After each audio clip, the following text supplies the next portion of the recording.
სიღნაღში ოჯახური ძალადობის მსხვერპლთა თავშესაფარი გაიხსნა. ღონისძიებას ამერიკის ელჩი და ჯანდაცვის მინისტრის მოადგილე დაესწრნენ. თავშესაფრის გახსნა სახელმწიფო ფონდის, გაეროს ქალთა ფონდისა და ამერიკის საელჩოს დაფინანსებით დაიგეგმა. დაწესებულებით სარგებლობა ოჯახში ძალადობის მსხვერპლის სტატუსის მქონე პირებს შეეძლებათ, სადაც მათ იურიდიული, ფსიქოლოგიური და სამედიცინო მომსახურება გაეწევათ.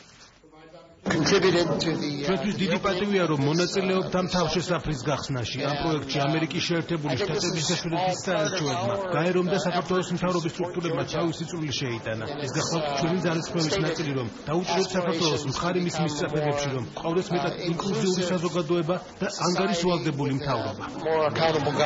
კარგია იმ მხრივ, რომ სახელმწიფომ არასამთავრობოებთან, ამერიკის საელჩოსთან, შვედეთის საელჩოსთან ერთად, გაეროს ქალთა ფონდთან ერთად კიდევ ერთი ნაბიჯი გადადგა იმისთვის, რომ ეს ადამიანები იყვნენ დაცულები, ეს ადამიანები იყვნენ რეაბილიტირებულები და დაუბრუნდნენ ჩვეულებრივ ცხოვრებას. ჩვენ მივესალმებით სერვისების გაფართოებას და უფრო უკეთეს კოორდინაციას, რისი მაგალითიც არის დღეს უკვე კახეთში კიდევ ერთი ასეთი თავშესაფრის გახსნა.